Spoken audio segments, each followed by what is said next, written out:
News 4 Jax starts right now with a breaking news alert. Breaking news from the federal courthouse. These two Jacksonville City Council members in trouble with the law. Katrina Brown and Reggie Brown indicted for fraud, conspiracy, and money laundering, all related to this failed barbecue business raided by the FBI in December of 2016. Lawyers for each of the two council members spoke with News 4 Jax. Mr. Brown has served his country as an Army officer for over 2 decades. He has a perfect, pristine past. Prosecutors contend more than $750,000 are traceable to the crimes. That's the crazy thing about this. There's no cars, boats, planes, expensive trips. While their last names are the same, the Browns are not related. Federal prosecutors say the two council members created two businesses which they used to submit fake invoices to their lender for services that the business never provided. A short time ago, both appeared in court. And we've got some video from just 15 minutes ago when Reggie Brown left the courthouse following their first appearance. We also heard from the council member who said he is, quote, innocent. We have not yet seen Katrina Brown leave. Sky 4 flew over the courthouse this afternoon as the hearing was underway. It comes as City Council President Ana Lopez Roche has removed Katrina Brown and Reggie Brown from their committee assignments. And these are sketches from inside the courtroom. You can see a group shot with the council members and their attorneys. We have several crews live downtown covering this breaking news. We also have analysis from our legal expert. We begin with Joy Purdy joining us live from the courthouse. Joy? Hi, Tom. A couple of notes I would like to let everybody know about. The proceedings today in court ended about 3:30. We were waiting since that point for Reggie Brown and Katrina Brown to leave the federal courthouse behind me. About 15 minutes ago, that happened. Katrina Brown's attorney came out and spoke with reporters. Reggie Brown came out with his attorney, and he spoke himself as well as his attorney. Now, looking ahead very quickly, June 14th, that is the next court hearing for these two. That's when we will find out if the attorneys who were representing them here today will stay with them throughout this trial. If that is the case, that could also be the day that the two are arraigned and they will enter a plea. Very interesting. They were both released. They were given a bond. They didn't have to put any money down and they were released. But we're going to talk about that in a little bit with Rhonda Peoples-Waters, our local expert, a local attorney here. In the meantime, let's take a closer look at this indictment and look at the counts. We're talking about 38 counts in all. Katrina Brown, her name is on 37 of those counts, which include attempt and conspiracy to commit mail fraud, aiding and abetting mail and wire fraud, and attempted bank fraud. When it comes to Reggie Brown, his name is on 34 counts, including attempted and conspiracy to commit mail fraud, illegal money transactions, and failure to file Form 1040. Now, we've been getting reaction from all over, as you can imagine, local, state, federal leaders. I want to read one of those reactions for you from Jacksonville Mayor Lenny Curry, who obviously works closely with the city council. He says, quote, "It is a disappointing day for the city of Jacksonville. Anytime public servants are accused of violating public trust, we are all impacted. While these allegations are concerning, I have complete confidence in our judicial system and respect the process all citizens are afforded." We are going to hear more now from what Katrina Brown's attorney had to say and Reggie Brown himself when they just left the courtroom minutes ago. Let's go on over to News 4 Jax reporter Jim Piggott, who's standing by. Jim? Let me turn this. You know, within the last 15 minutes that we saw that, Joy, with Reggie Brown coming out with his attorney, and then Curtis Fallgetter, Katrina Brown's attorney, talked to us as well. It's been quite a day. We've been talking to these attorneys through most of the day, but really what we haven't heard from are those two, except when Reggie Brown just left the courthouse saying what he just told us. I'm innocent. And the end of the story would definitely justify right now the outcome, but I'm innocent. Are you still running for the Senate? What do you think about being put down from committees? I have no thoughts for that right now. I'm innocent. Are you still running for state office? I'm innocent right now, and I'll make those decisions at a later date. Do you think people should still trust you? Absolutely. They have no reason not to trust me. Every penny that was spent was put back in the business. You can look at the indictment. It says when the checks came back, they went to Basic Products. That's her business. That's the one that was running the business. Every penny except for about $3,000 that she paid herself over a 5-year period. You're talking $600 a year went back into the business. I've never known of a fraud where people put the money back in the business.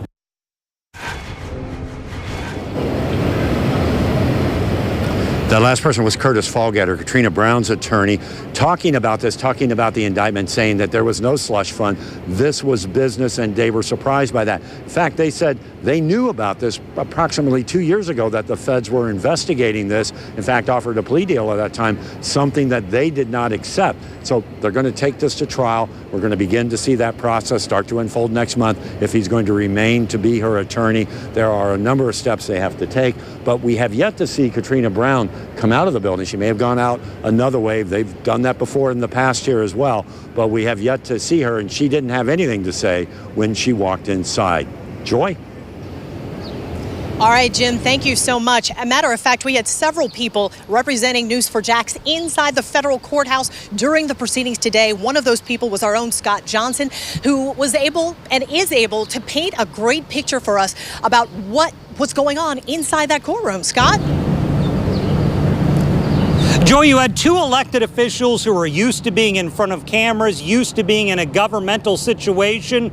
Today, they were essentially all business. I saw Reggie Brown, who's usually a jovial guy, a lot of smiles. Today, a lot more somber expression. I want to show you some artist renderings of inside the courtroom. Essentially, what this was for a good 40 minutes was prosecutors, while Reggie Brown and Katrina Brown, who once again we want to point out are not related, they just share the same last name, were standing there listening to the multiple charges read against them. Eventually, prosecutors said, look, if you're convicted of everything, the maximum punishment for you, for Reggie Brown, 601 years in prison, paying more than $8 million in fines. Katrina Brown, 720 years in prison, more than $12 million in fines. That would likely never be that extreme of a sentence. But that's the type of punishment they are looking at right now.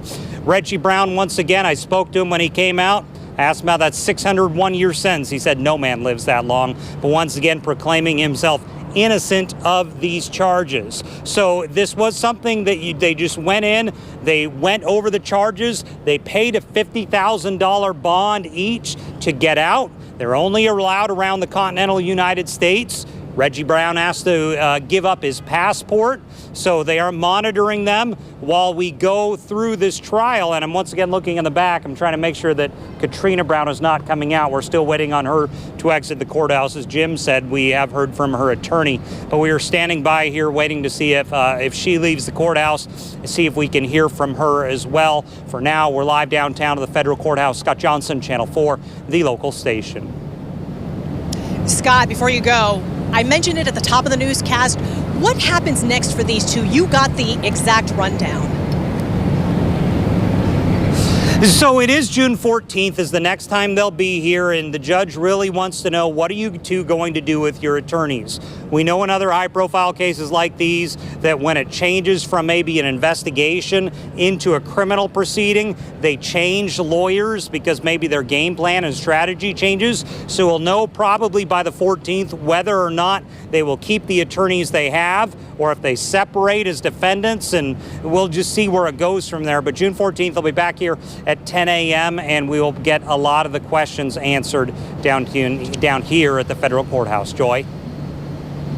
All righty, Scott Johnson reporting live for us tonight. Scott, thank you so much. We are going to speak now with our legal expert. She is not affiliated with this case, but she is providing some awesome insight into what's going on here inside the building behind me. This is Rhonda Peoples-Waters, a local attorney.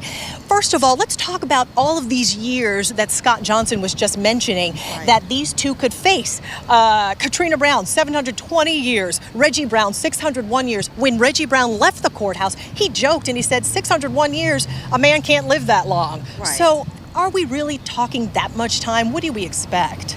Certainly that type of time is not realistic, and even the prosecutor indicated that I have to legally, I'm required to tell you what the maximum amount of time is if it's run consecutively, but this is unlikely. So it's very unlikely that they would serve anything near that amount of time. In fact, they may not get any prison time. It may be probation, which is kind of what Fallgetter kind of hinted to, that negotiations have been going on for some time. And Fallgetter is Katrina Brown's attorney. Absolutely, yes. Okay, and also I wanted to talk to you about this bond. Scott Johnson mentioned that as well.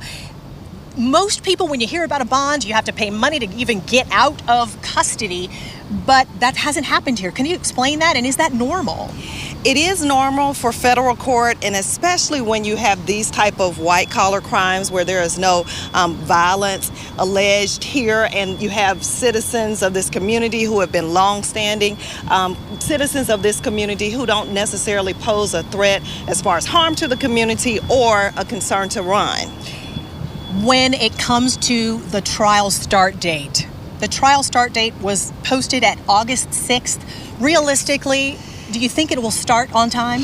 I doubt that very seriously, and just as we saw with Corrine Brown's case, initially, as in most federal cases, you have to follow, well, all federal cases, you follow the Speedy Trial Act, which says that you should go to trial within 70 days. However, you can ask for continuances that are put forth for good cause, and this is a very complicated case. So I expect that some continuances, if not more, may be granted. We're looking at Corrine Brown video right now. A lot of people comparing the cases. They're all public officials. They're being indicted, but these cases are different. They are. They're extremely different, and especially when you deal with Corrine Brown's case, where the money initially would have come in from donors and private donors. And in this case, there's more of a paper trail because the loan would have started, from the government, the Small Business Association, and also from the city. So there's certainly more documentation that the defendants would have had to submit to show proof that they were worthy of these funds. We also have video of the FBI raid when Katrina Brown's business was raided, and this was almost a year and a half ago. We forgot about it. Right. Very quickly, when something like that happens, was this expected, an indictment? I do. I believe that this has long been anticipated, obviously, by Katrina Brown and Reginald Brown. Okay. Thank you so much. Rhonda Peoples-Waters, she is our legal expert who will be with us throughout this trial, giving us insight. We thank you so much. And I want to let you know, coming up at 5:30, we're going to take a look back as to how we got here in the first place, what led up to all of this. So we'll take a look at that and, of course, have much more from our team of people who are out here covering the story for you. For now, we are live outside the federal courthouse. I'm Joy Purdy. Tom, Stacy, back to you. Thank you, Joy. One more note, the local branch of the FBI released a statement that says in part, quote, "The public should know that we are tireless in our efforts to preserve their trust in the government that serves them." Still ahead, News4JAX political analyst Rick Mullaney will join us live. We'll also hear from Congressman and former Sheriff John Rutherford. And a complete breakdown of what's included in the indictment is all coming up on News4JAX. Right now on News4JAX.com, read the complete 61-page indictment and hear the uncut reaction from each of the defendants' attorneys. A look at the history of Katrina Brown and Reggie Brown in Jacksonville. The story is on the homepage of News4JAX.com. In other news, also still to come, an airliner flying to South Florida makes an emergency landing in Gainesville. What happened to the pilot that forced that unscheduled stop? And up next, a News4JAX I-Team update. Settlement reached 2 years after 2 teens were run over by an Atlantic Beach City truck while sunbathing on the beach. Hear from this victim.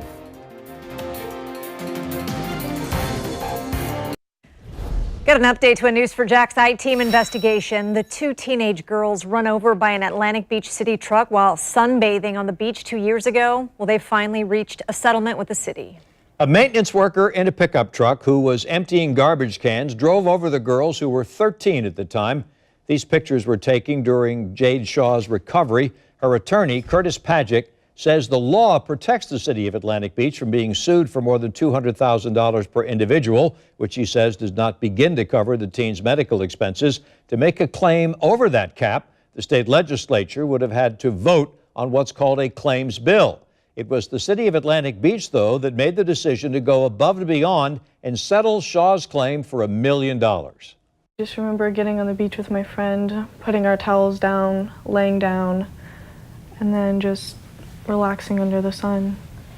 And then next thing you know, there's a truck on top of you and you and your friend are screaming and you don't know what to do.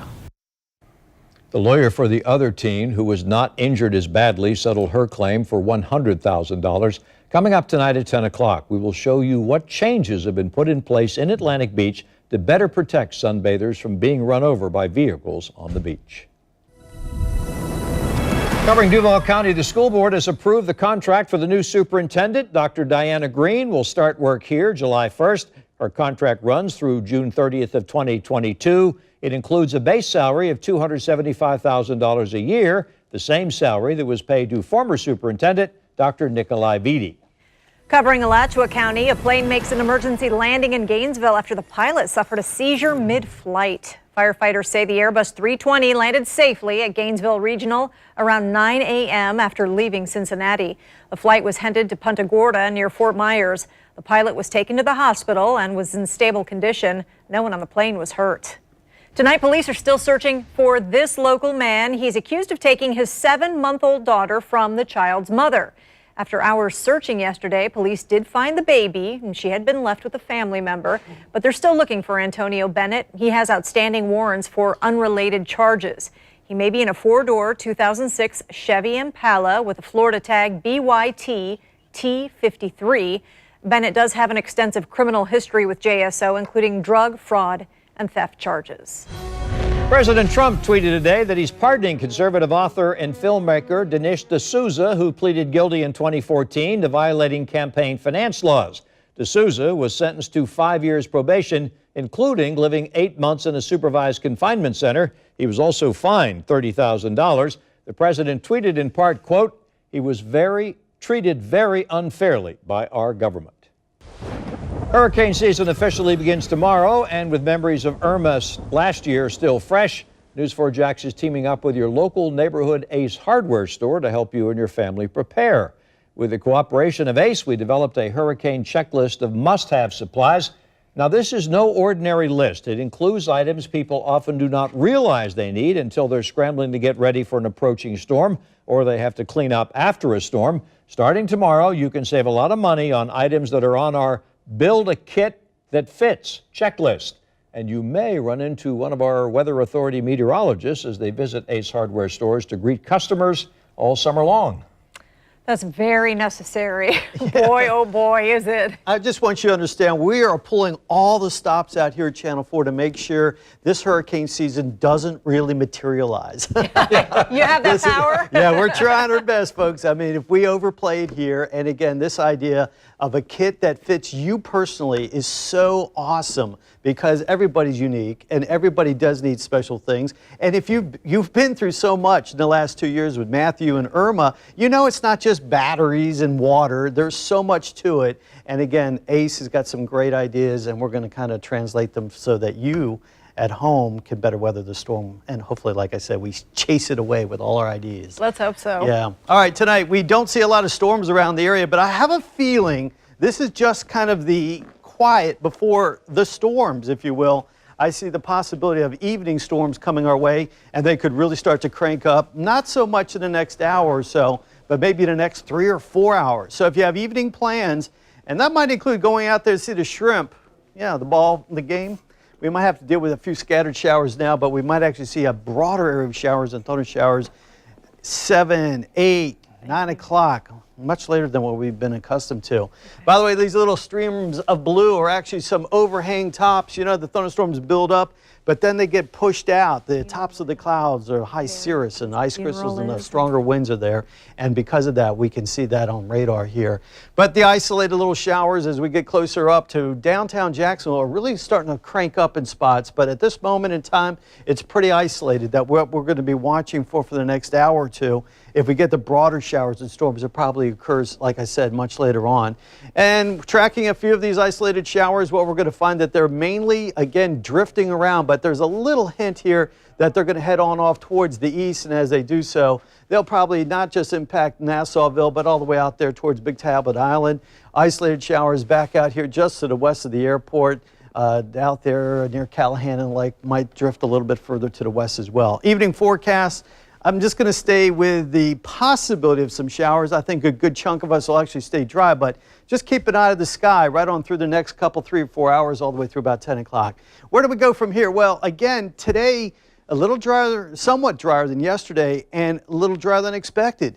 But the forecast models dry us out even more so. So each afternoon, not just this afternoon, but as we go through Friday, and again, Saturday, we're going to have a few isolated showers across the area, but I don't see them being too heavy. So we'll go some isolated afternoon storms coming our way here for tomorrow. Chance of rain, only about 30% chance. and that's in the evening hours. So I don't think it's going to be a washout for you Friday night. You got plans, go for it, have a fun one. 92, 93, 94, the heat is on. The feel-like temperatures, especially Sunday and Monday, will probably feel right around 100 degrees. This will make it the combination of heat and humidity to be the hottest feeling like days that we've had this season. As again, we've had some hotter temperatures or equally as hot temperatures, but now that humidity plays big. Best chance of rain, unfortunately, is still on Sunday and probably next week, maybe Wednesday, Thursday. And so we have to plan ahead because of the fact that the rains will return. So far, just a few isolated ones here tonight. QIK 99.11 of the 7 iHeart radio stations will keep you up to date with. Stacy, back to you. Thank you, John. A programming note for you as we head into the hurricane season. We've been telling you about our story called Insurance Confusion. It was scheduled to air today, but because of breaking news coverage, that story will now air tomorrow. Join us tomorrow at 5:15 for what you need to look for that's written inside your insurance policy and the proof you need to have before the next storm hits. Insurance Confusion will air tomorrow at 5:15. New at 5:30, the latest on the federal indictments of City Council members Reggie Brown and Katrina Brown. We're live from the courthouse to find out what's next for the council members and exactly what's in those indictments.